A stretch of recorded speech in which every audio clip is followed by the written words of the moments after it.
मैंने पहले ही कहा था कि इस जंग में ईरान अकेला है। बड़ी बात यह है कि पिछली रिपोर्ट में मैंने बताया कि ईरान ने कहा है कि हमने किसी से मदद नहीं मांगी है। रशिया ने खुद कंफर्म किया कि अभी तक ईरान ने हमसे मदद नहीं मांगी है।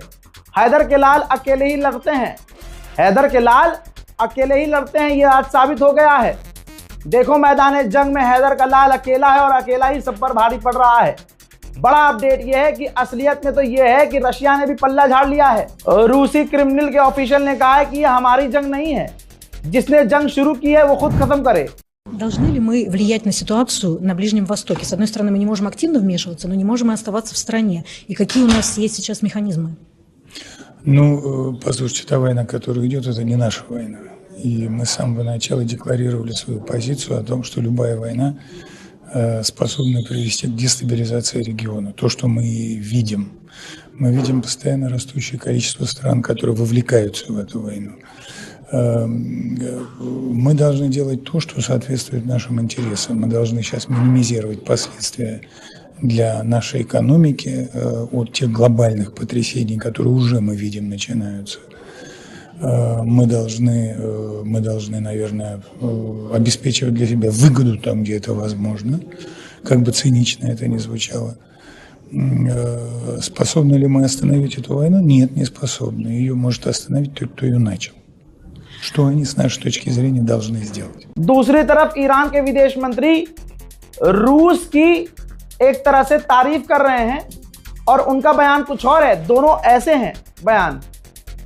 ईरान के विदेश मंत्री ने अमेरिकन चैनल को कहा है कि रशिया, अमेरिकी चैनल ने पूछा क्या रशिया मदद कर रहा है, तो ईरान के विदेश मंत्री ने कहा कि जी वो मदद कर रहा है।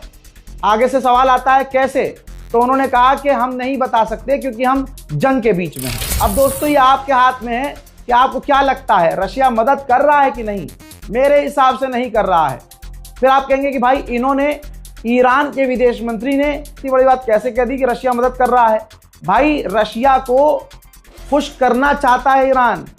रशिया और चाइना ऐसे हैं कि जो बस जबान से भी साथ दे रहे हैं। और अमेरिका के पत्रकार का सीधा इतना बड़ा सवाल है, अगर ईरान कह देता कि नहीं वो बिल्कुल मदद नहीं कर रहे हैं तो शायद ये रशिया को बुरा लगता। ये मेरा पर्सनल ओपिनियन है। वहीं दोस्तों बड़ी खबर आ रही है, भारत का एक फाइटर जेट Su-30 गिर गया है। जी हाँ, ऐसा नहीं है किसी ने मार गिराया भाई, ऐसा नहीं है। भारत के अंदर ही ये Su-30 फाइटर जेट हमारा गिर गया है। रिपोर्ट यह है कि आसाम के अंदर हमारा Su-30 गिर गया है। कहा जा रहा है कि पायलट ने इजेक्ट किया है, लेकिन अभी कंफर्म रिपोर्ट आना बाकी है। हैदर के लाल कैसे होते हैं जानिए। चाइना में जो ईरान की एम्बेसी है, चाइना के लोग वहां जाकर पैसा दे रहे हैं कि हम ईरान को सपोर्ट करना चाह रहे हैं। इतना सपोर्ट किया, इतना पैसा दिया कि ईरान ने ईरान से पैगाम चीनियों को दिया कि हमें पैसे की जरूरत नहीं है अल्हम्दुलिल्लाह। जबकि देखिए ईरान को पैसे की सख्त जरूरत है, लेकिन ईरान अपने चाहने वालों से क्या कह रहा है कि हमें आपसे पैसा नहीं चाहिए, आप जो हमें सपोर्ट कर रहे हैं यही बहुत काफी है और आप लोगों का बहुत शुक्रिया। अमेरिका के रोने के बाद ज़ेलेंस्की ने कहा है कि हम अपने ड्रोन गिराने के एक्सपर्ट मिडिल ईस्ट में भेजेंगे, तमाम अरब देशों में, जहां वो अमेरिका और अरब देशों की मदद करेंगे ईरान के ड्रोन्स गिराने में। हजरात इंशाअल्लाह आप देखेंगे, हम भी देखेंगे कि सारी इसकी जो स्पेशलाइजेशन है रूस के आगे, जो उसने रूस से सीखी है स्पेशलाइजेशन ईरान के ड्रोन गिराने में, ये भी फेल होगा। ईरान के आगे यूक्रेन भी फेल होगा। उधर कुवैत से भी अब खबर आ रही है कि कुवैत ने भी अपना ऑयल प्रोडक्शन बंद कर दिया है, क्योंकि भाई इलाके से जब निकल ही नहीं पा रहा है तेल, तो वो इतने तेल बनाकर प्रोड्यूस करके करेगा क्या? भारतीयों को ये समझ में आ जाना चाहिए और समझ में आ रहा है कि डरपोक आदमी को नेता नहीं चुनना चाहिए। क्या कहूं, जुमले ही नहीं है। एक बड़ा अपडेट है, अब तमाम प्रेशर के बाद, पूरी दुनिया में बदनामी होने के बाद, भारत ने आधिकारिक तौर पर प्रेस नोट जारी किया है, जिसमें बताया है कि जब ईरान की नेवी पर हमला हुआ तो ईरान की नेवी ने मदद मांगी। यूनिवर्सल, जैसे जब कोई जहाज गिरता है तो मैडे मैडे बोला जाता है ताकि आसपास कोई भी सुने, मदद के लिए पहुंच जाए। इंटरनेशनल लॉ है ये। तो पास में श्रीलंका पड़ता था तो श्रीलंका मदद के लिए पहुंचा।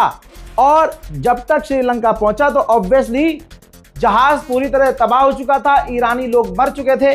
अब जब सारी दुनिया में खीखी और थूथू हो चुकी है कि भारत जो विश्वगुरु अपने आप को कहता है, महाशक्ति कहता है, ये कौन सी महाशक्ति है जो अपने मेहमान के लिए मतलब उनकी लाश को निकालने के लिए तक नहीं पहुंचे। तो दोस्तों अपडेट अब ये है, ध्यान से सुनिएगा और शेयर कर दीजिएगा। 2 भारत के युद्धपोत को भारत ने श्रीलंका की मदद के लिए भेजा है। लिखा ये है, ये नहीं लिखा है कि ईरान की मदद के लिए भेजा है, लिखा यह है कि श्रीलंका की मदद के लिए, ताकि श्रीलंका की मैन पावर बढ़ जाए।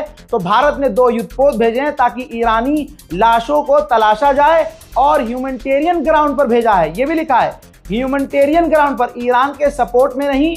ईरान हमारा दोस्त है इसलिए नहीं। यहां पर 2027 में हिंदू नाराज होकर मोदी को वोट देने से पीछे ना हट जाए, इसलिए बैलेंस कर रहे हैं मोदी जी कि भाई इधर से मतलब मुसलमान भी खुश हो जाएंगे कि चलो भारत ने 2 युद्धपोत भेज दिए हैं, और उसको भारत की अब गोदी मीडिया तोड़ मरोड़ के ऐसे दिखाएगी कि देखो भारत का युद्धपोत अब ईरान को बचाने के लिए निकल चुका है। दोस्तों भारत यहाँ बड़ी खबर आ रही है, बड़ी खबर आ रही है दोस्तों। मैं अंजना बड़बड़ लोली, मैं बता रही हूँ सबसे बड़ी खबर, मोदी की एंट्री जंग में हो चुकी है। मोदी सरकार ने 2 युद्धपोत ईरान को बचाने के लिए भेजे हैं। सबसे बड़ी खबर। जी हाँ, और क्या खबर आ रही है बताइए बताइए। हाँ, हमारे संवाददाता वहां खड़े हुए हैं श्रीलंका के पोर्ट पर। हाँ, उन्होंने भारत के 2 युद्धपोत को देख लिया जिस पर मोदी की तस्वीर लगी हुई है। बहुत बड़ी खबर, बहुत बड़ी खबर। हाँ, ऐसे ही गोदी मीडिया का हाल होने वाला है। आगे बढ़ते हैं।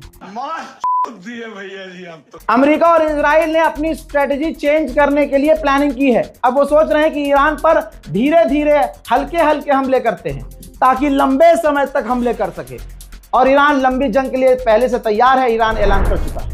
मेरे दोस्तों, कुर्द के लड़ाकों से और लीडर से पेजेश्कियान ने फोन पर बात की तो कुर्द ने भरोसा दिलाया कि हम आपके साथ हैं, जिसके बाद पेजेश्कियान ने ट्वीट किया और कहा कि हम बहादुर कुर्द के लड़ाकों के साथ हैं, कुर्दिश लोगों के साथ हैं, और शुक्रिया अदा करते हैं कि उन्होंने हमारा साथ दिखाया है, बुरे वक्त में हमारे साथ खड़े हैं।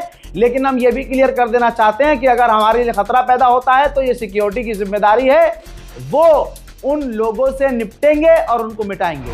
उधर थूक के चाटने पर मजबूर हुई मोदी सरकार, थूक कर चाटने पर मजबूर हुई भारतीय कंपनियां। यह है ईरान का जलवा दोस्तों। थूक कर क्या, थूका हुआ नहीं बल्कि बलगम थूका था और बलगम चाटना शुरू कर दिया है। इसे कहते हैं फ्लॉप विदेश नीति। दोस्तों, भारतीय कंपनियां, इंडियन ऑयल और दूसरी कंपनियां रूस से तेल लेना शुरू कर चुकी हैं। जी हां, कहा था ना 2 दिन पहले, कल भी कहा था मैंने, थूकेंगे और चाटेंगे, चाटना शुरू हो गया है।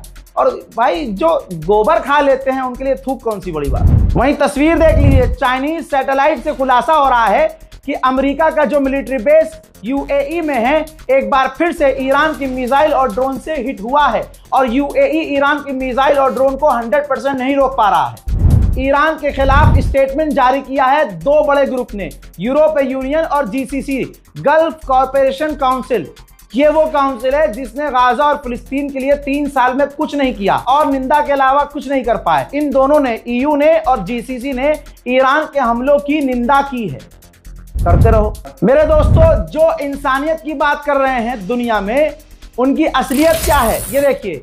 एक और अस्पताल को अमेरिका और इजराइल ने ईरान में निशाना बनाया, जहां पर पहले से पेशेंट मौजूद थे, मरीज मौजूद थे। अमेरिका और इजराइल के इंटरनेशनल लॉ के उल्लंघन वाले हमले में, इस आतंकी हमले में बहुत सारे पेशेंट बुरी तरह से घायल हुए, उन्हें दूसरे अस्पतालों में शिफ्ट किया जा रहा है।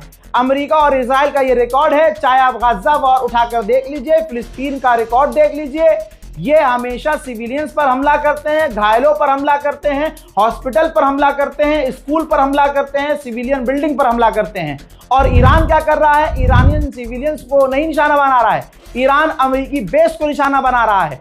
सऊदी अरब की गवर्नमेंट ने यह भी कंफर्म कर दिया है कि हमने मोसाद के एजेंट्स को पकड़ा है जो सऊदी अरब में और दूसरी जगहों में आम लोगों के इलाकों पर और सिविलियंस पर हमला करने का, ब्लास्ट करने का प्लान कर रहे थे, ताकि हम भड़क कर, अरब देश भड़क कर ईरान से सीधा जंग में उतर आए। सऊदी अरब ने ऑफिशियल कंफर्म कर दिया है। अब तो अमेरिका और इजराइल की मानसिकता को दुनिया समझ ले। हजरात, ईरान पर लगातार हमले अभी भी जारी हैं। अगर वहां से वीडियोस हमले की नहीं आ रही हैं क्योंकि वहां इंटरनेट काफी लिमिटेड है, तो इसका मतलब यह नहीं है कि वहां हमले नहीं हो रहे हैं। अगर कोई मौलाना वहां का किसी सेफ जोन में जाकर आपको यह दिखा रहा है कि यहां तो हम चाय पी रहे हैं, यहां सब कुछ ठीक है, सब कुछ ओके है, तो वो मौलाना आपको बहका रहा है। ईरान के दूसरे इलाकों में तो हमले हो ही रहे हैं। सबूत आपकी स्क्रीन पर है।